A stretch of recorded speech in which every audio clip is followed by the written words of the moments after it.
So dear students, we are now started the chapter Bessel's equation. What is Bessel's equation? This is x square y double dash plus xy dash plus x square minus n square into y is equal to 0. ਇਹ Bessel's equation ਹੁੰਦੀ ਹੈ। ਕਈ ਵਾਰ ਸਾਨੂੰ Bessel equation ਦੇ ਵਿੱਚ reduce ਕਰਨਾ ਪੈਂਦਾ given equation ਨੂੰ, ਜਿੱਦਾਂ ਕਿ ਆ ਇਕੁਏਸ਼ਨ ਹੈ x square y dash y double dash plus x into y dash plus lambda square x square minus n square y। ਹੁਣ ਇਹ ਇਕੁਏਸ਼ਨ ਜਿਹੜੀ ਆ ਉਹ ਬੈਸਲ ਇਕੁਏਸ਼ਨ ਦੇ ਵਿੱਚ ਟਰਾਂਸਫਾਰਮ ਕੀਤੀ ਜਾ ਸਕਦੀ ਹੈ। ਜਿੱਦਾਂ ਆਪਾਂ ਦੇਖੀਏ ਕਿ ਆ ਦੋ ਟਰਮਸ ਤਾਂ ਸੇਮ ਆ, ਤਕਰੀਬਨ ਸੇਮ ਹੀ ਆ, ਸਿਰਫ ਇੱਥੇ ਆਪਾਂ ਲੈਮਡਾ ਸਕੁਅਰ ਆ ਰਿਹਾ ਐਕਸ ਸਕੁਅਰ ਦੇ ਨਾਲ। ਤਾਂ ਆਪਾਂ ਇਹਨੂੰ ਕਿੱਦਾਂ ਰਿਡਿਊਸ ਕਰਨਾ ਕਿ ਜਿਹੜਾ ਇੱਥੇ ਲੈਮਡਾ ਐਕਸ ਹੈ ਨਾ ਉਹਨੂੰ z ਪੁੱਟ ਕਰ ਲਈਏ। ਮੀਨਸ z ਜਿਹੜਾ ਉਹ ਲੈਮਡਾ ਐਕਸ ਦੇ ਬਰਾਬਰ ਹੋ ਗਿਆ ਤੇ dz/dx ਕੀ ਹੋਏਗਾ ਜਦੋਂ ਆਪਾਂ ਇਹਦਾ ਡੈਰੀਵੇਟਿਵ ਲਵਾਂਗੇ। x ਦਾ ਡੈਰੀਵੇਟਿਵ 1 ਤੇ ਲੈਮਡਾ ਕਾਂਸਟੈਂਟ ਹੈ ਉਹ ਐਜ਼ ਇਟ ਇਜ਼ ਆ ਗਿਆ। ਹੁਣ ਆਪਾਂ ਗਿਵਨ ਇਕੁਏਸ਼ਨ ਨੂੰ ਵੀ ਇਸੇ ਹਿਸਾਬ ਨਾਲ ਟਰਾਂਸਫਾਰਮ ਕਰਨਾ ਤਾਂ ਕਿ ਆ ਇਕੁਏਸ਼ਨ ਜਿਹੜੀ ਬੈਸਲਸ ਇਕੁਏਸ਼ਨ ਬਣ ਜਾਵੇ। ਫॉर दैट ਆਪਾਂ dy/dx ਯਾਨੀ ਕਿ ਜਿਹੜਾ y ਡੈਸ਼ ਹੈ ਉਹ dy/dx ਕੀ ਆਏਗਾ dy/dz into dz/dx ਯਾਨੀ ਕਿ dz ਨਾਲ ਉੱਪਰ ਤੇ ਨੀਚੇ ਮਲਟੀਪਲਾਈ ਕਰ ਲਿਆ। dz/dx ਦੀ ਵੈਲਿਊ ਲੈਮਡਾ ਪੁੱਟ ਕਰ ਦਿੱਤੀ ਤੇ ਨਾਲ ਲੈਮਡਾ into dy/dz ਆ ਗਿਆ। ਇਸੇ ਤਰ੍ਹਾਂ ਅਗਰ ਆਪਾਂ ਇਹਦਾ ਡਬਲ ਡੈਰੀਵੇਟਿਵ ਜਿਹੜਾ ਕਿ y ਡਬਲ ਡੈਸ਼ ਹੈ ਇਹ ਵੀ ਪੁੱਟ ਕਰਨਾ ਆ ਤਾਂ ਇਹ ਹੈਗਾ ਡਬਲ ਡੈਰੀਵੇਟਿਵ ਕਾਹਦਾ dy/dx ਦਾ ਤੇ dy/dx ਹੈਗਾ ਲੈਮਡਾ into dy/dz। ਇਹਦਾ ਜਦੋਂ ਡੈਰੀਵੇਟਿਵ ਕਰਨਾ ਲੈਮਡਾ ਐਜ਼ ਇਟ ਇਜ਼ ਰਹਿਣਾ, ਇਹਦਾ ਡਬਲ ਡੈਰੀਵੇਟਿਵ ਹੋ ਜਾਣਾ ਤੇ ਨਾਲ dz/dx ਆ ਜਾਏਗਾ। dz/dx ਇਜ਼ ਅਗੇਨ ਸਾਡੇ ਕੋਲ ਲੈਮਡਾ ਹੈ ਤਾਂ ਲੈਮਡਾ ਸਕੁਅਰ ਆ ਗਿਆ। ਤਾਂ ਇਸ ਤਰੀਕੇ ਨਾਲ ਜਿਹੜੀ ਆ ਇਕੁਏਸ਼ਨ ਸੀਗੀ ਇਹਦੇ ਵਿੱਚ ਅਗਰ ਆਪਾਂ ਟਰਾਂਸਫਾਰਮ ਕਰ ਦਈਏ ਸੋ ਦਿਸ ਇਕੁਏਸ਼ਨ ਤੇ y ਡਬਲ ਡੈਸ਼ ਦੀ ਜਗ੍ਹਾ ਤੇ ਆਪਾਂ ਪੁੱਟ ਕਰ ਦਿੱਤੀ ਆ ਵੈਲਿਊ, ਠੀਕ ਹੈ, y ਡੈਸ਼ ਦੀ ਜਗ੍ਹਾ ਤੇ ਆ ਗਿਆ ਤੇ ਬਾਕੀ as it is. Now you can see ਕਿ ਇਹ x ਸਕੁਅਰ ਲੈਮਡਾ ਸਕੁਅਰ ਆ ਜਿਹਦੀ ਵੈਲਿਊ ਆ ਜਾਏਗੀ z ਸਕੁਅਰ, ਲੈਮਡਾ x ਦੀ ਜਗ੍ਹਾ ਤੇ z, ਇਹ ਵੀ z ਸਕੁਅਰ। ਤਾਂ ਹੁਣ ਇਹ z ਦੇ ਵਿੱਚ ਜਿੱਦਾਂ ਇੱਥੇ x ਸੀ ਨਾ ਬੈਸਲ ਇਕੁਏਸ਼ਨ ਚ x ਦੀ ਜਗ੍ਹਾ ਤੇ z ਆ ਗਿਆ, ਬਾਕੀ ਇਹ ਇਕੁਏਸ਼ਨ ਬੈਸਲਸ ਇਕੁਏਸ਼ਨ ਬਣ ਗਈ ਹੈ। ਹੁਣ ਜਿਸ ਤਰੀਕੇ ਨਾਲ ਤੁਸੀਂ ਦੇਖਿਆ ਕਿ ਬੈਸਲਸ ਇਕੁਏਸ਼ਨ ਦਾ ਜਿਹੜਾ ਸੋਲੂਸ਼ਨ ਹੁੰਦਾ ਆ ਉਹਨੂੰ ਆਪਾਂ jn ਜਿਹੜਾ ਫਰਸਟ ਆਰਡਰ ਦਾ ਹੁੰਦਾ, ਸੈਕੰਡ ਆਰਡਰ ਨੂੰ yn ਆਪਾਂ ਨਾਮ ਦਿੰਨੇ ਆ। ਤਾਂ ਦੋਨਾਂ ਨੂੰ ਜਦੋਂ ਆਪਾਂ ਇਸ ਤਰੀਕੇ ਨਾਲ ਲੀਨੀਅਰ ਕੰਬੀਨੇਸ਼ਨ ਚ ਲਿਖ ਦਿੰਨੇ ਆ ਤਾਂ ਉਹਨੂੰ ਬੋਲਦੇ ਕੰਪਲੀਟ ਸੋਲੂਸ਼ਨ y ਬਣ ਜਾਂਦਾ ਆ। ਸੋ ਹੇਅਰ ਜਦੋਂ ਕਿ ਸਾਡੇ ਕੋਲ z ਦੇ ਵਿੱਚ ਸੀ ਇਕੁਏਸ਼ਨ ਤਾਂ z ਦੀ ਫਾਰਮ ਚ ਹੈ, ਲੇਕਿਨ z ਦੀ ਵੈਲਿਊ ਤਾਂ ਅਸੀਂ ਖੁਦ ਪੁੱਟ ਕੀਤੀ ਸੀ ਨਾ, ਤਾਂ z ਨੂੰ ਵਾਪਸ ਆਪਾਂ ਲਿਖ ਦਾਂਗੇ ਤਾਂ ਇਸ ਇਕੁਏਸ਼ਨ ਦਾ ਸੋਲੂਸ਼ਨ ਆ ਜਾਏਗਾ। ਤਾਂ ਇਸ ਤਰੀਕੇ ਨਾਲ ਕੋਈ ਵੀ ਇਕੁਏਸ਼ਨ ਹੈ ਉਹਨੂੰ ਰਿਡਿਊਸ ਕਰਕੇ ਬੈਸਲਸ ਇਕੁਏਸ਼ਨ ਬਣਾ ਸਕਦੇ ਆ ਔਰ ਉਹਦਾ ਕੋਰਸਪੋਂਡਿੰਗ ਸੋਲੂਸ਼ਨ ਲਿਖ ਸਕਦੇ ਆ ਅਸੀਂ। ਉਸ ਤੋਂ ਬਾਅਦ ਬੈਸਲ ਇਕੁਏਸ਼ਨ ਆਫ ਜ਼ੀਰੋ ਆਰਡਰ ਜਿਹੜੀ ਕਿ ਇੰਪੋਰਟੈਂਟ ਹੁੰਦੀ ਆ। ਜ਼ੀਰੋ ਆਰਡਰ ਦਾ ਮਤਲਬ ਹੈ ਜਦੋਂ n 0 ਪੁੱਟ ਕਰਦੀ। ਹੁਣ ਆ ਸਾਡੇ ਕੋਲ ਬੈਸਲ ਇਕੁਏਸ਼ਨ ਹੈ, ਅਗਰ ਮੈਂ n 0 ਪੁੱਟ ਕਰਦਾ ਤਾਂ ਮੇਰੀ ਇਕੁਏਸ਼ਨ ਜਿਹੜੀ ਆ ਉਹ ਆ ਬਣ ਜਾਏਗੀ, ਠੀਕ ਹੈ। ਇਹਦੇ ਵਿੱਚ x ਸਾਰੀਆਂ ਟਰਮ ਚ ਆਉਂਦਾ ਤਾਂ x ਕਾਮਨ ਦੂਜੇ ਪਾਸੇ ਲੈ ਜਾਓ 0 ਬਣ ਜਾਣਾ ਤੇ ਸਾਡੇ ਕੋਲ ਆ ਇਕੁਏਸ਼ਨ ਆ ਗਈ। This is known as Bessel's equation of order 0।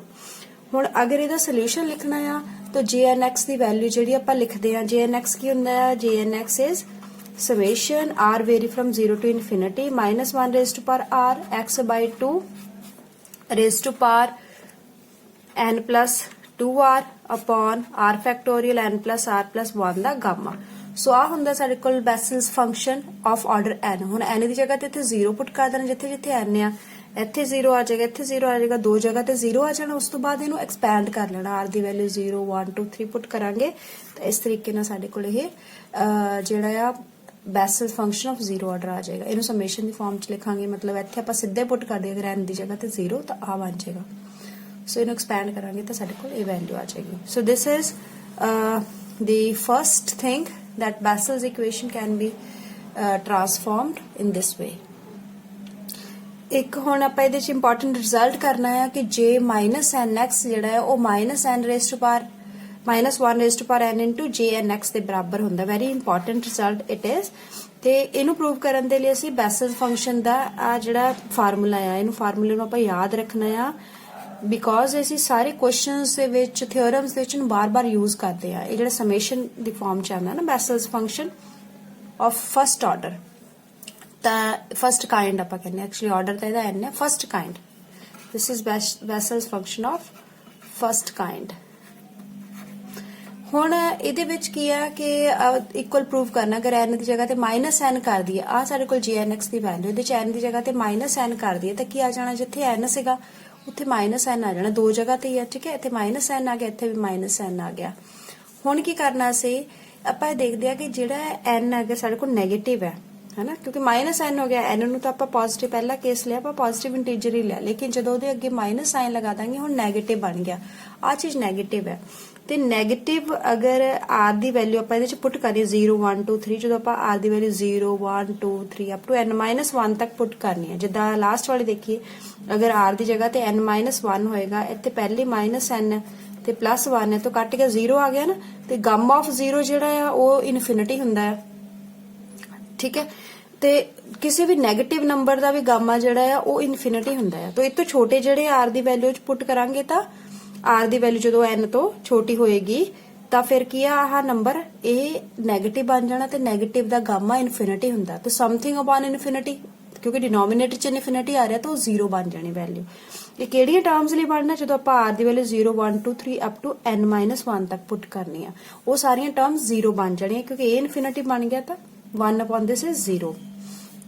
ਇਹਦਾ ਮਤਲਬ ਹੈ ਜਿਹੜਾ ਸਮੇਸ਼ਨ ਐਕਸਪੈਂਡ ਕਰੋਗੇ ਉਹਦੀਆਂ ਪਹਿਲੀਆਂ n ਟਰਮਸ 0 ਤੋਂ ਲੈ ਕੇ n-1 ਤੱਕ ਤਾਂ ਸਾਡੀਆਂ 0 ਬਣ ਗਈਆਂ, ਉਸ ਤੋਂ ਬਾਅਦ ਵਾਲੀਆਂ ਬਚੀਆਂ n ਤੋਂ ਲੈ ਕੇ ਇਨਫਿਨਿਟੀ ਤੱਕ ਵਾਲੀਆਂ ਆ ਬਚ ਗਈਆਂ।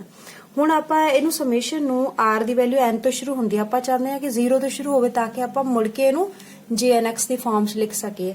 ਉਹਦੇ ਲਈ ਕੀ ਕਰਨਾ ਹੈ, n ਨੂੰ ਇੱਧਰ ਸ਼ਿਫਟ ਕਰ ਲੈਣਾ, ਤਾਂ r n ਹੋ ਗਿਆ ਇਕੁਅਲ ਟੂ 0 ਆ ਗਿਆ, ਬਾਕੀ ਸਾਰੀ ਚੀਜ਼ ਸੇਮ ਰੱਖੀ ਆਪਾਂ। ਹੁਣ r n ਨੂੰ ਆਪਾਂ ਨਵਾਂ ਵੇਰੀਏਬਲ ਪੁੱਟ ਕਰ ਲੈਂਦੇ ਆ, ਮੰਨ ਲਓ ਕਿ ਇਹ m ਆ, ਅਗਰ ਇਹਨੂੰ ਆਪਾਂ m ਪੁੱਟ ਕਰ ਲਈਏ ਤਾਂ r ਕਿੰਨਾ ਆ ਜਾਏਗਾ m+n। ਹੁਣ ਇਹਦੀ ਜਗ੍ਹਾ ਤੇ m ਪੁੱਟ ਕਰ ਦਈਏ ਤੇ m ਸਟਾਰਟ ਹੋ ਗਿਆ 0 ਤੋਂ, ਤੇ ਇੱਥੇ ਜਿੱਥੇ ਵੀ ਸਾਡੇ ਕੋਲ r ਸੀਗਾ, r ਦੀ ਜਗ੍ਹਾ ਤੇ ਮੈਂ m+n ਲਿਖ ਦਿੱਤਾ, r ਜਿੱਥੇ ਜਿੱਥੇ r ਸੀਗਾ, तो r ਸਾਡਾ ਹੁਣ ਖਤਮ ਹੋ ਗਿਆ, r ਦੀ ਜਗ੍ਹਾ ਤੇ ਨਵਾਂ ਵੇਰੀਏਬਲ ਆਪਾਂ ਲੈ ਕੇ ਆ ਗਏ m, तो m ਦੇ ਨਾਲ ਆਪਾਂ ਸਾਰੀ ਟਰਮ ਲਿਖ ਲਈ। ਹੁਣ ਇਹਦੇ ਵਿੱਚ ਦੇਖੋ -1 ਦੀ ਪਾਵਰ m ਵੀ ਹੈ n ਵੀ ਹੈ, ਜਿਹੜਾ ਸਮੇਸ਼ਨ ਹੈ ਉਹ ਰਨ ਕਰਦਾ ਹੈ m ਦੇ ਅਕੋਰਡਿੰਗਲੀ। ਇਹਦਾ ਮਤਲਬ n ਜਿਹੜਾ ਉਹ ਇੰਡੀਪੈਂਡੈਂਟ ਹੋ ਗਿਆ, n ਦਾ ਇੱਥੇ ਕੋਈ ਸਮੇਸ਼ਨ ਦੇ ਅੰਦਰ ਲਿਖੋ ਜਾਂ ਬਾਹਰ ਲਿਖੋ ਕੋਈ ਫਰਕ ਨਹੀਂ ਪੈਂਦਾ, ਇਸ ਕਰਕੇ -1 ਦੀ ਪਾਵਰ n ਜਿਹੜੀ ਸੈਪਰੇਟ ਕਰਕੇ ਬਾਹਰ ਲਿਖ ਲਈ, ਤੇ -1 ਦੀ ਪਾਵਰ m ਅੰਦਰ ਹੀ ਹੈ। ਐਦੀ ਇਹਦੇ ਵਿੱਚ ਜਦੋਂ ਆਪਾਂ ਇੱਥੇ ਲਿਖਿਆ ਨਾ r ਦੀ ਜਗ੍ਹਾ ਤੇ m+n, ਤਾਂ ਉਹਨੂੰ ਆਪਾਂ ਸਿੰਪਲੀਫਾਈ ਕਰਦੇ ਆ ਤਾਂ 2n ਤੇ -n ਬਣ ਗਿਆ, n+2m ਹੋ ਗਿਆ। ਨੀਚੇ ਵੀ ਇਸੇ ਤਰੀਕੇ ਨਾਲ ਆਪਾਂ ਜਦੋਂ ਪੁੱਟ ਕੀਤਾ ਨਾ, ਇੱਥੇ ਕੈਨਸਲ ਹੋ ਜਾਣਾ, m+1 Gama of m+1 m factorial ਹੁੰਦਾ, ਇਹ ਆਪਾਂ ਨੂੰ ਪਤਾ ਹੈ, Gama of n+1 is n factorial. ਤਾਂ ਇਹਨੂੰ ਆਪਾਂ ਫੈਕਟੋਰੀਅਲ ਦੀ ਫਾਰਮ 'ਚ ਲਿਖ ਲਿਆ। ਜਿਹੜਾ ਫੈਕਟੋਰੀਅਲ ਹੁੰਦਾ ਆ, ਜਦੋਂ ਕੋਈ ਕਿਸੇ ਨੰਬਰ ਦਾ ਫੈਕਟੋਰੀਅਲ ਹੋਵੇ, ਅਗਰ ਉਹ ਇੰਟੀਜਰ ਹੈ ਨਾ, ਤਾਂ ਉਹਨੂੰ ਗਾਮਾ ਦੀ ਫਾਰਮ 'ਚ ਲਿਖਣਾ ਤੇ ਇੱਕ ਵਧਾ ਕੇ ਲਿਖੀਦਾ ਅਸੀਂ, ਠੀਕ ਹੈ। ਤਾਂ ਜਦੋਂ ਆਪਾਂ ਮੰਨ ਲਓ ਕਿ ਗਾਮਾ ਆਫ ਜਿਹੜਾ n ਹੈ, ਇਹਦਾ ਮਤਲਬ n-1 ਦਾ ਫੈਕਟੋਰੀਅਲ ਹੋਏਗਾ। ਇਸ ਤਰੀਕੇ ਨਾਲ ਇਹ ਰਿਜ਼ਲਟ, ਜਿਹੜੇ ਫੈਕਟੋਰੀਅਲ ਤੇ ਗਾਮਾ ਇੱਕ ਦੂਜੇ ਨਾਲ ਇਸ ਤਰੀਕੇ ਨਾਲ ਰਿਲੇਟਡ ਹੁੰਦੇ ਆ। ਫੈਕਟੋਰੀਅਲ ਜਿਹੜਾ ਹੈ ਉਸੇ ਨੰਬਰ ਤੋਂ ਸ਼ੁਰੂ ਹੁੰਦਾ, ਗਾਮਾ ਉਸ ਤੋਂ ਇੱਕ ਲੈਸ ਤੋਂ ਸ਼ੁਰੂ ਹੁੰਦਾ ਹੈ, ਇਸ ਕਰਕੇ n+1 Gama is n factorial. ਤਾਂ ਇੱਥੇ ਆਪਾਂ ਕੀ ਕੀਤਾ, ਇੱਥੇ m+n ਦਾ ਫੈਕਟੋਰੀਅਲ ਸੀ, ਇਹਨੂੰ ਗਾਮਾ 'ਚ ਲਿਖਣਾ ਤਾਂ +1 ਕਰ ਦੇਣਾ, ਤੇ ਇੱਥੇ ਸਾਡੇ ਕੋਲ ਆਲਰੇਡੀ ਗਾਮਾ ਸੀਗਾ ਫੰਕਸ਼ਨ m+1 ਗਾਮਾ ਸੀ, ਗਾਮਾ ਨੂੰ ਫੈਕਟੋਰੀਅਲ 'ਚ ਲਿਖਣਾ ਤਾਂ 1 ਘਟਾ ਦੇਣਾ, ਆਪਾਂ m ਫੈਕਟੋਰੀਅਲ ਆ ਜਾਏਗਾ। ਹੁਣ ਆਪਾਂ ਅਗਰ ਦੇਖੀਏ ਇਹਨੂੰ ਧਿਆਨ ਨਾਲ, ਤੇ ਇਹ ਸਾਡਾ ਇਸ ਤੋਂ ਇਲਾਵਾ ਜਿਹੜਾ -1 ਦੀ ਪਾਵਰ n ਤੋਂ ਇਲਾਵਾ ਬਾਕੀ ਸਾਡਾ ਇਹ ਬੈਸਲ ਫੰਕਸ਼ਨ ਹੀ ਬਣ ਰਿਹਾ, ਬਿਕੋਜ਼ ਬੈਸਲ ਫੰਕਸ਼ਨ ਦੇ ਵਿੱਚ ਇੱਥੇ r ਸੀਗਾ ਆਪਣੇ ਕੋਲ ਜੋ ਡਿਫਾਈਨ ਕਰਦੇ, ਤਾਂ r ਤਾਂ ਵੇਰੀਏਬਲ r ਹੋਵੇ, s ਹੋਵੇ, m ਹੋਵੇ, ਲੇਕਿਨ ਜਿਹੜੀ ਟਰਮਸ ਹੈ ਉਹ ਸੇਮ ਹੈ, r the value 0 to infinity ਹੈ, ਠੀਕ ਹੈ। ਤੇ -1 ਦੀ ਪਾਵਰ r, m ਦੀ ਜਗ੍ਹਾ ਤੇ r ਕਰ ਦਈਏ, तो n+r+1 gamma of this and r factorial, तो x/2 ਦੀ ਪਾਵਰ n+2r। तो ਇਹਦੇ ਚ ਤੁਸੀਂ ਕਰ ਵੀ ਸਕਦੇ ਆ ਕਿ ਟੇਕ, ਜੇ ਲਿਖਣਾ ਹੋਵੇ ਟੇਕ m = r ਲਿਖ ਕੇ r ਦੀ ਫਾਰਮ 'ਚ ਲਿਖ ਲਓ, ਨਹੀਂ ਤਾਂ ਇਹ ਵੇਰੀਏਬਲ ਹੀ ਆ, ਇਟ ਡਸਨਟ ਮੈਟਰ ਕਿ ਤੁਸੀਂ r ਲਿਖਦੇ ਆ ਕਿ m ਲਿਖਦੇ, ਲੇਕਿਨ ਇਹ ਹੈਗਾ ਬੈਸਲਸ ਫੰਕਸ਼ਨ ਆਫ ਆਰਡਰ n। तो jnx ਬਣ ਗਿਆ -1n ਬਾਹਰ ਸੀ। ਸੋ ਦਿਸ ਪ੍ਰੂਵਸ ਦੀ ਰਿਜ਼ਲਟ ਹੋ ਰਿਹਾ। ਇਹ ਅਸੀਂ ਪਾਰਟ ਪ੍ਰੂਵ ਕੀਤਾ ਜਦੋਂ ਪੋਜ਼ਿਟਿਵ ਆ। ਜੇ ਉਹ ਨੈਗੇਟਿਵ ਹੋਵੇ, ਜੇ n ਨੈਗੇਟਿਵ ਇੰਟੀਜਰ ਹੋਵੇ, ਫਿਰ ਕੀ ਕਰਨਾ, ਨੈਗੇਟਿਵ ਇੰਟੀਜਰ ਕਿਹੜਾ ਹੁੰਦਾ ਹੈ, ਜਿਹੜੇ ਅੱਗੇ ਮਾਈਨਸ ਲੱਗਾ ਹੋਵੇ ਤੇ ਆ p ਪੋਜ਼ਿਟਿਵ ਲੈ ਲੈਂਦੇ ਆ, ਤੇ ਉਹਦੇ ਅੱਗੇ ਮਾਈਨਸ ਲੱਗ ਗਿਆ, ਹੁਣ ਇਹ ਨੈਗੇਟਿਵ ਬਣ ਗਿਆ। ਹੁਣ ਕਿਉਂਕਿ p ਤਾਂ ਪੋਜ਼ਿਟਿਵ ਹੈਗਾ ਆ, p ਦੇ ਲਈ ਤਾਂ ਉੱਪਰ ਵਾਲਾ ਰਿਜ਼ਲਟ ਹੋਲਡ ਕਰਦਾ ਹੈ ਕਿ ਅਗਰ ਇੱਥੇ ਜੇ ਜਿੱਦਾਂ n ਦੀ ਜਗ੍ਹਾ ਤੇ ਅਸੀਂ p ਕਰ ਦਈਏ, p ਇਜ਼ ਪੋਜ਼ਿਟਿਵ, ਸੋ ਆ ਚੀਜ਼ ਟਰੂ ਆਏਗੀ ਅਕੋਰਡਿੰਗ ਟੂ ਦੀ ਕੇਸ 1, ਜਿਹੜਾ ਉੱਪਰ ਆਪਾਂ ਕੇਸ ਕੀਤਾ ਫਸਟ ਦੇ ਅਕੋਰਡਿੰਗਲੀ ਸਾਡੇ ਕੋਲ ਆ ਰਿਜ਼ਲਟ ਆ ਜਾਏਗਾ। ਇਹ 'ਚ ਆਪਾਂ ਕੀ ਕਰਨਾ, ਇਹਨੂੰ ਉੱਧਰ ਸ਼ਿਫਟ ਕਰ ਦੇਣਾ, -1 ਦੀ ਪਾਵਰ p ਹੈ, ਇੱਧਰ ਦੂਜੇ ਪਾਸੇ ਆ ਜਾਏਗਾ -1 ਦੀ ਪਾਵਰ -p, ਜਦੋਂ ਦੂਜੇ ਪਾਸੇ ਲੈ ਜਾਗੇ। ਹੁਣ ਜੇ -p ਆ ਵਾਲਾ ਜਿਹੜਾ ਇਹ ਐਜ਼ ਇਟ ਇਜ਼, ਤੇ ਇੱਧਰ ਬਣ ਗਿਆ jp, ਠੀਕ ਹੈ। ਹੁਣ ਆਪਾਂ ਇਹਦੇ ਚ ਕੀ ਕਰਦੇ ਆ ਕਿ ਵਾਪਸ ਆਪਾਂ ਪੁੱਟ ਕਰ ਦਿੰਦੇ ਆ ਕਿ ਜਿਹੜਾ ਸਾਡਾ ਮਾਈਨਸ ਪੀ ਆ ਉਹ ਤਾਂ ਹੈਗਾ n, ਤੇ ਜਿਹੜਾ ਕੱਲਾ p ਹੋਵੇ ਉਹ ਹੋਣਾ ਆ ਮਾਈਨਸ n ਦੇ ਬਰਾਬਰ, ਤੇ ਇਹਦੀ ਜਗ੍ਹਾ ਤੇ ਆ ਜਾਏਗਾ ਮਾਈਨਸ n। ਠੀਕ ਹੈ, ਆ ਵਾਲੀ ਟਰਮ ਆ ਗਈ ਇੱਧਰ ਮਾਈਨਸ n ਲਿਖ ਲਿਆ ਦੀ ਜਗ੍ਹਾ ਤੇ ਦੂਜੇ ਪਾਸੇ ਮਾਈਨਸ p ਦੀ ਜਗ੍ਹਾ ਤੇ n। ਤੇ ਦਿਸ ਇਜ਼ ਅਗੇਨ ਟਰੂ, ਜਿਹੀ ਰਿਜ਼ਲਟ ਆਪਾਂ ਪ੍ਰੂਵ ਕਰਨਾ ਸੀ। ਇਹ ਚ ਬਸ ਛੋਟੀ ਜਿਹੀ ਟ੍ਰਿਕ ਹੈ ਕਿ ਆਪਾਂ n ਨੂੰ ਮਾਈਨਸ p ਲੈਣਾ, p ਪੋਜ਼ਿਟਿਵ ਹੈ, p ਲਈ ਰਿਜ਼ਲਟ ਹੋਲਡ ਕਰਦਾ, ਤੇ ਇੱਧਰ ਮਾਈਨਸ 1 ਦੀ ਪਾਵਰ p ਨੂੰ ਦੂਜੇ ਪਾਸੇ ਸ਼ਿਫਟ ਕਰ ਦੇਣਾ ਤਾਂ ਕਿ ਮਾਈਨਸ 1 ਦੀ ਪਾਵਰ ਮਾਈਨਸ p ਹੋ ਜਾਵੇ, ਤੇ ਫਿਰ ਅਸੀਂ ਉਹਨੂੰ ਦੁਬਾਰਾ n ਵਿੱਚ ਕਨਵਰਟ ਕਰ ਲਈਏ। ਸੋ ਦਿਸ ਪ੍ਰੂਵਸ ਦੀ result and it is very important that j minus n ਅਗਰ ਹੈਗਾ ਤਾਂ ਉਹ ਮਾਈਨਸ 1 ਦੀ ਪਾਵਰ n ਕਰਕੇ jnx ਹੋ ਜਾਏ, ਜਿਹੜਾ ਮਾਈਨਸ ਆ ਉਹ ਬਾਹਰ ਆ ਜਾਂਦਾ ਆ ਮਾਈਨਸ 1 ਦੀ ਪਾਵਰ n ਬਣ ਕੇ। ਨੈਕਸਟ ਆ ਦੇਖੋ, ਬਹੁਤ ਹੀ ਇੰਪੋਰਟੈਂਟ ਰਿਜ਼ਲਟ ਹੈ, j minus 1/2x is equal to under root 2 upon pi x into cos x। ਜੇ ਇੱਥੇ j 1/2 ਹੋਵੇ ਤਾਂ root upon pi x into sin x। ठीक है, मतलब आ जी टर्म पहली वाली सेम रहती है, जे 1/2 करो या जे माइनस 1/2, जे माइनस है तो cos x आ जाएगा, जे प्लस है 1/2 तो sin x आ जाएगा। इस रिजल्ट ਨੂੰ ਕਿੱਦਾਂ ਪ੍ਰੂਵ ਕਰਨਾ, ਪਹਿਲਾਂ ਆਪਾਂ ਇਹ ਫਾਰਮੂਲਾ ਲਿਖਣਾ jnx ਦਾ ਜਿਹੜਾ ਸਮੇਸ਼ਨ ਵਾਲਾ ਆ, ਹਮੇਸ਼ਾ ਤੁਸੀਂ ਯਾਦ ਰੱਖਣੀ ਹੈ ਚੀਜ਼। ਉਹਦੇ ਵਿੱਚ ਫਿਰ ਆਪਾਂ ਇਹਨੂੰ ਐਕਸਪੈਂਡ ਕਰ ਲੈਣਾ। ਪਹਿਲਾਂ ਕੁਐਸਚਨ ਸ਼ੁਰੂ ਕਰਨ ਤੋਂ ਪਹਿਲਾਂ ਨਾ n ਦੀ ਵੈਲਿਊ 1/2 ਆਪਾਂ ਪੁੱਟ ਕਰਨੀ ਹੈ ਜਾਂ ਮਾਈਨਸ 1/2 ਪੁੱਟ ਕਰਨੀ ਹੈ, ਉਸ ਤੋਂ ਪਹਿਲਾਂ ਆਪਾਂ ਇਹਨੂੰ ਐਕਸਪੈਂਡ ਕਰ ਲੈਣਾ। एक्सपैंड करने का मतलब r की वैल्यू 0 पुट करांगे, 0 पुट की ता टर्म आ गई, r की वैल्यू 1 पुट करांगे टर्म आ जाएगी, r की वैल्यू 2 पुट करांगे। ठीक है, इस तरीके ना 3 टर्म्स मैं लिख लिया, r की वैल्यू 0 दे लई, 1 दे लई ते 2 दे लई, 3 वैल्यूज हो गई एंड सो ऑन लिख लिया। हुण इन्हां विच आपां देखिए कि x की पावर n सारियां च आंदा, x की पावर n बाहर आ जाएगा, एक्चुअली x/2 की पावर n सारियां च आंदा ना, तो x/2 ਦੀ ਪਾਵਰ n ਜਿਹੜਾ ਆ ਉਹ ਬਾਹਰ ਲਿਖ ਲਿਆ, x ਦੀ ਪਾਵਰ ਵੀ n ਹੋ ਗਿਆ, 2 ਦੀ ਪਾਵਰ n ਹੋ ਗਿਆ। ਉਸ ਤੋਂ ਇਲਾਵਾ ਗਾਮਾ ਆਫ n+1 ਵੀ ਸਾਰਿਆਂ ਚ ਆਉਂਦਾ ਆ, ਕਿਉਂਕਿ ਜਿਹੜਾ ਗਾਮਾ ਆਫ n+2 ਹੁੰਦਾ ਆ ਉਹ ਕੀ ਹੁੰਦਾ ਆ n+1 into Gama of n। ਆ ਫਾਰਮੂਲਾ ਹੁੰਦਾ ਨਾ, ਗਾਮਾ ਆਫ n+1 ਨੂੰ ਜਦੋਂ ਆਪਾਂ ਲਿਖਦੇ ਆ it is n into Gama of n। ਆ ਫਾਰਮੂਲਾ ਆ, ਇਹਦੇ ਵਿੱਚ ਅਗਰ ਮੈਂ n+2 ਲਿਖਾਂ ਤਾਂ ਇੱਥੇ ਇੱਕ ਇੱਕ ਵੱਧ ਜਾਣਾ ਆ। ਠੀਕ ਹੈ, ਫਿਰ n+3 ਲਿਖਣਾ ਹੋਵੇ then ਇਹ ਬਣ ਜਾਏਗਾ n/2 ਤੇ ਗਾਮਾ ਆਫ n/2, ਇੱਕ ਘਟਾ ਕੇ ਆਪਾਂ ਟਰਮ ਤੇ ਉਹਦਾ ਗਾਮਾ ਲਿਖ ਦਿੰਦੇ ਹਾਂ। ਹੁਣ n+2 ਦਾ ਗਾਮਾ ਜਿਹੜਾ ਉਹਦੀ ਫਿਰ ਵੈਲਿਊ ਲਿਖਾਂਗੇ ਤਾਂ ਸਾਡੇ ਕੋਲ ਇਹ ਦੋ ਟਰਮਸ ਆ ਜਾਣਗੀਆਂ ਆ ਬੜੀਆਂ। ਇਸ ਤਰੀਕੇ ਨਾਲ ਅਸੀਂ ਕੀ ਕੀਤਾ, ਗਾਮਾ ਆਫ n+1 ਸਾਰੀਆਂ ਟਰਮਸ ਆਣਾ ਨਾ ਉਹਨੂੰ ਕਾਮਨ ਲਿਖ ਲਿਆ ਤੇ ਬਾਕੀ ਟਰਮਸ ਜਿਹੜੀਆਂ ਅੰਦਰ ਇਹ ਲਿਖ ਲਿਆ ਸਾਰੀਆਂ, ਜੋ ਵੀ ਬਚਦਾ ਆ ਜਿੱਦਾਂ ਇਹਨੂੰ ਸਕੁਅਰ ਕਰਾਂਗੇ ਨਾ, ਕਿਉਂਕਿ x/2 ਦੀ ਪਾਵਰ n ਬਾਹਰ ਲਿਆ ਤਾਂ x/2 ਦੀ ਪਾਵਰ 2 ਰਹਿ ਗਈ ਨਾ ਅੰਦਰ ਇੱਥੇ, ਤਾਂ 2 ਨੂੰ ਦੋ ਵਾਰੀ ਲਿਖ ਲਿਆ, 2 into 2। ਐਦੇ ਇਹਦੇ ਵਿੱਚ ਜਦੋਂ x/2 ਦੀ ਪਾਵਰ n ਬਾਹਰ ਲਗਾਂਗੇ x/2 ਦੀ ਪਾਵਰ 4 ਰਹਿ ਜਾਏਗੀ, x ਦੀ ਪਾਵਰ 4 ਉੱਪਰ ਆ ਗਿਆ, ਨੀਚੇ ਜਿਹੜੀ 2 ਦੀ ਪਾਵਰ 4 ਆ ਹੈਨਾ ਉਹਨੂੰ ਇਦਾਂ ਲਿਖ ਲਿਆ, 2 ਦੀ ਪਾਵਰ 2 into 4 ਲਿਖ ਲਿਆ, ਚਾਹੇ ਸਾਰਾ ਜਿੱਦਾਂ 2 ਦੀ ਪਾਵਰ 4 16 ਬਣਨਾ, ਚਾਹੇ 16 ਲਿਖ ਦਿਓ ਪੂਰਾ, ਕੋਈ ਇਹਦੇ ਚ ਫਰਕ ਨਹੀਂ ਪੈਂਦਾ। ਆ ਗਈ ਟਰਮ। ਹੁਣ ਆਪਾਂ ਇਸ ਤੋਂ ਬਾਅਦ ਆਪਾਂ ਇਹਦੇ ਚ n ਦੀ ਵੈਲਿਊ -1/2 ਜਾਂ 1/2 ਪੁੱਟ ਕਰਨੀ, ਜਿਹੜਾ ਸਾਡੇ ਕੁਐਸਚਨ ਦੇ ਅਕੋਰਡਿੰਗਲੀ ਜ਼ਰੂਰਤ ਆ।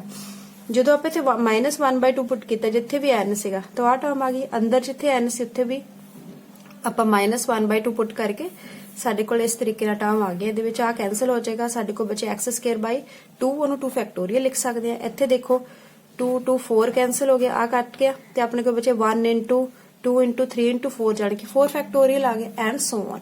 तो इसे तरीके ਨਾਲ ਸਾਡੀ ਟਰਮਸ ਆ ਜਾਣੀਆਂ ਤੇ ਆ ਜਿਹੜੀ ਹੈ ਇਹ ਐਕਸਪੈਂਸ਼ਨ ਹੁੰਦੀ ਆ cos x ਦੀ, ਤੇ ਬਾਹਰ ਜਿਹੜਾ ਆ x ਦੀ ਪਾਵਰ -1/2 मतलब ਅੰਡਰ ਰੂਟ x ਡਿਨੋਮੀਨੇਟਰ ਚ ਆ ਜਿਹੜਾ ਉੱਪਰ, ਕਿਉਂਕਿ 네ਗੇਟਿਵ ਪਾਵਰ ਹੈ ਨਾ ਉਹਨੂੰ ਆਪਾਂ ਚੇਂਜ ਕਰ ਲੈਣਾ, ਉੱਪਰ ਵਾਲੇ ਨੂੰ ਨੀਚੇ ਲਿਆਣਾ, ਨੀਚੇ ਵਾਲੇ ਨੂੰ ਟਰਮ ਨੂੰ ਉੱਪਰ ਲੈ ਜਾਣਾ ਤਾਂ ਕਿ ਉਹ ਪਾਵਰ ਪੋਜ਼ਿਟਿਵ ਹੋ ਜਾਵੇ, ਤੇ ਪਾਵਰ 1/2 ਤਾਂ ਹੈਗਾ ਹੀ ਹੈ। ਤੇ ਆ ਜਿਹੜਾ ਗਾਮਾ ਆਫ 1/2 ਹੈ, ਗਾਮਾ ਆਫ 1/2 ਅੰਡਰ ਰੂਟ ਪਾਈ ਹੁੰਦਾ ਹੈ, ਇਹ ਵੀ ਰਿਜ਼ਲਟ ਹੈ ਜਿਹੜਾ ਤੁਸੀਂ ਯਾਦ ਰੱਖਣਾ ਆ, ਉਹ ਆਪਾਂ ਇੱਥੇ ਯੂਜ਼ ਕੀਤਾ ਹੈ।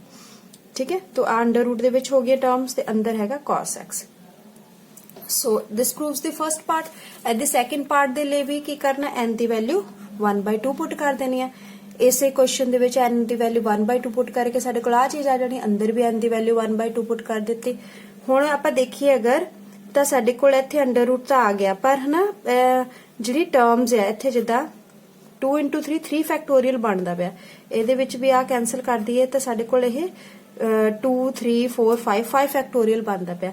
ਤਾਂ ਜਿੰਨਾ ਫੈਕਟੋਰੀਅਲ ਹੋਵੇ ਉੱਪਰ ਉਨੀ ਪਾਵਰ ਹੋਣੀ ਚਾਹੀਦੀ ਹੈ, ਲੇਕਿਨ ਪਾਵਰ ਸੀਗੀ 2, ਤਾਂ ਆਪਾਂ ਕੀ ਕੀਤਾ x ਨਾਲ ਪੂਰੀ ਇਕੁਏਸ਼ਨ ਨੂੰ ਮਲਟੀਪਲਾਈ ਕਰ ਦਿੱਤਾ। ਇੱਥੇ ਵੀ x ਆ ਗਿਆ, ਇੱਥੇ x ਕਿਊਬ ਆ ਜਾਣਾ, x ਦੀ ਪਾਵਰ 5 ਆ ਜਾਏਗਾ। ਤੇ ਜੇ ਆਪਾਂ ਮਲਟੀਪਲਾਈ ਕੀਤਾ ਤਾਂ ਡਿਵਾਈਡ ਵੀ ਕਰਨਾ ਪੈਣਾ, ਠੀਕ ਹੈ। ਤਾਂ ਇੱਥੇ ਮਲਟੀਪਲਾਈ ਤੇ ਡਿਵਾਈਡ ਕਰ ਲੈਣਾ।